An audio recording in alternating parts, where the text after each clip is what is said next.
crispy rice, scorched rice, shattered rice, tahdig. There's a million different names for this. Lots of cultures have their own version, but today we are going to make crispy rice. This dish is one of those things that looks like super extravagant and like awesome when you unveil it. It actually comes together quite simply, and together, you and I, we're gonna do it. You and me. Jesus, I'm like sweating. It's like 20 degrees out. Anyways, first we're going to make sort of like a standard traditional Persian tahdig, and then we're going to move over and kind of do my own thing where I kind of make like this like short rib peel-off thing. Hear me out. It's gonna make sense in a second. Okay? Let's just get going here. Alright, so we want to start by rinsing our rice until the water runs clear, maybe like 4 or 5 times. We do this to remove any surface starch from the rice grains that could make our rice cook up all gummy and smushy. No bueno. So now we're going to cook our rice using the pasta cooking method, which means we're going to treat our rice like we would pasta. Fill the pot up with enough water to cover the rice by 2 inches or so, season the water with salt, and bring it up to a boil. The reason I like to cook the rice this way is because it gives us complete control of the final texture. Here we want our rice to be al dente. You'll see why later. Strain the cooked rice and rinse with cold water and set aside for 10 minutes to drain. Alright, so once drained, transfer the rice to a large mixing bowl. Transfer 2 to 3 cups of the cooked rice into another smaller mixing bowl and mix the yogurt in, then set it aside. Step away from the Greek yogurt. We want to use a full-fat whole milk yogurt here. Save the Greek stuff for the acai, quinoa, hemp seed, ashwagandha Buddha bowl.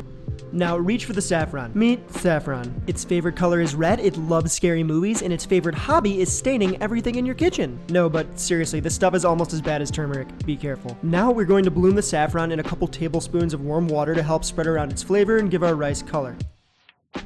Pour the saffron water onto the rice and mix it around until the rice becomes golden-ish in color. The more saffron you use, the more colorful your rice will be. Now we need to tie a kitchen towel around the lid of the pot we're going to use to make our rice. The towel will help wick away any excess moisture that could stop our rice from crisping up. Weave your towel into the handle like I'm doing here, or you can just lay a towel down over the pot and cover it with the lid. And it just so happens that this pot, my favorite crispy rice pot, doesn't work on my induction burner, so enter bad lighting. Place an empty pot over medium heat. Add in your butter and oil. And you're definitely going to need more fat than you think for this. Remember that the fat will help us get that gorgeous golden brown crust, so don't skimp on it. Once your fat is melted, scoop in the yogurt rice and spread it around the bottom of the pot until you can't see the bottom of the pot. Cook the yogurt rice in the fat for 3 to 5 minutes. We do this to give it a head start in the browning process. And isn't it so tight when steam just like fogs your camera up? After a few minutes, pile on the rest of the saffron-dyed rice. Using a spoon or something similar, create an upward slope with the peak in the middle of the pot, and with the handle of the spoon, dig in 5 to 6 little holes. This will help the steam escape and, in theory, give us crispier rice. Reduce the heat to low, cover with a lid, and let the rice cook for 30 to 45 minutes. But the times will vary depending on the pot, stove, and many other factors. It's important to shift and rotate the rice every 5 to 10 minutes to make sure the bottom is getting even heat. The trick to knowing when your rice is done is when it makes this sound. To plate the rice, all we need to do is remove the lid and perform le flip. And it looks super unassuming now, but there's gold down in that pot. Grab a plate or tray that's larger than the circumference of the pot your rice was cooked in. And now it's time for le flip.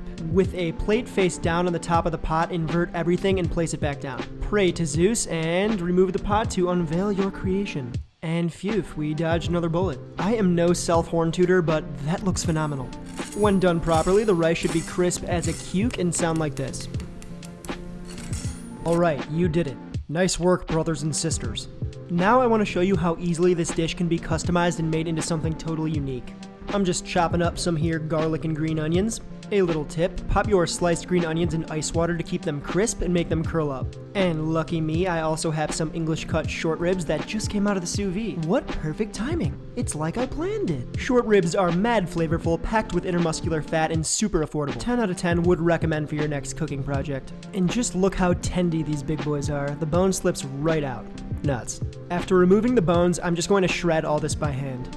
And no color correction here, just good old-fashioned short ribs. Beautiful, beautiful.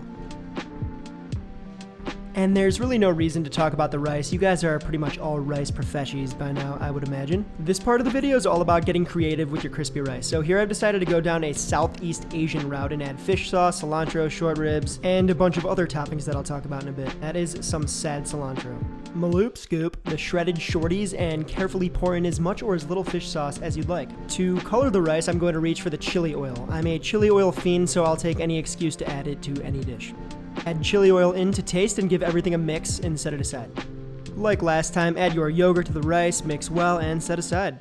Oh yeah, and I decided to call an audible and added a couple tablespoons of coconut cream because Southeast Asia. Now that we have our 2 rice bowls ready, we're ready to crispitize. But before we do so, we need to make some garlic chips. Add the grapeseed oil to your prepared rice cooking pot and drop in the garlic that we sliced up from before. Don't add in the butter just yet. 2 things are happening here. 1, we're making a yummy garlic chip topping for our rice, and 2, we're flavoring the cooking oil with garlicky goodness. Pull the garlic crispies when they begin to take on some color and set them aside. Some are chewy, some are crispy. Perfect. Now add in the butter and melt it down in the oil.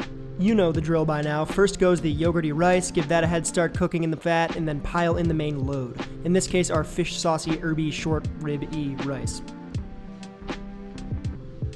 Create that slope, poke your holes, and cover. Alright, it might get a little dark, but this light sucks, so yeah, much better. Remember to keep your pot moving throughout the cooking process, not just by spinning, but also like rotating around the burner itself. Check for that magical sound of doneness and... oh yeah! Transfer things over to a flat surface, pop on that plate, and give her a flip. I mean, le flip.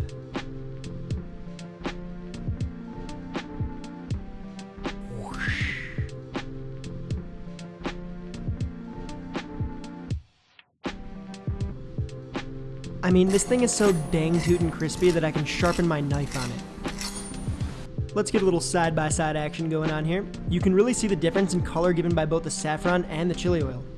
Alright, so I kept the OG version pretty clean, but now let's see how we can take this a level up. Here I have some curly scallions, toasted crushed peanuts, garlic crispies, toasted sesame seed, and lime. Jesus.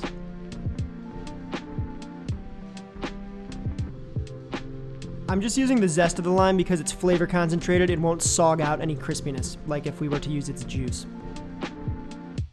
And I told you guys I was a fiend for this stuff, so more chili oil there, right on the top. And yeah, that's it. What I'm claiming as Southeast Asian crispy rice. Probably need a better name, but that's what we're calling it. By now, we've survived 2 le flips and everything is looking quite delicious. It's time to have a quick celly with some air guns and a taste test. We'll start with the tradish.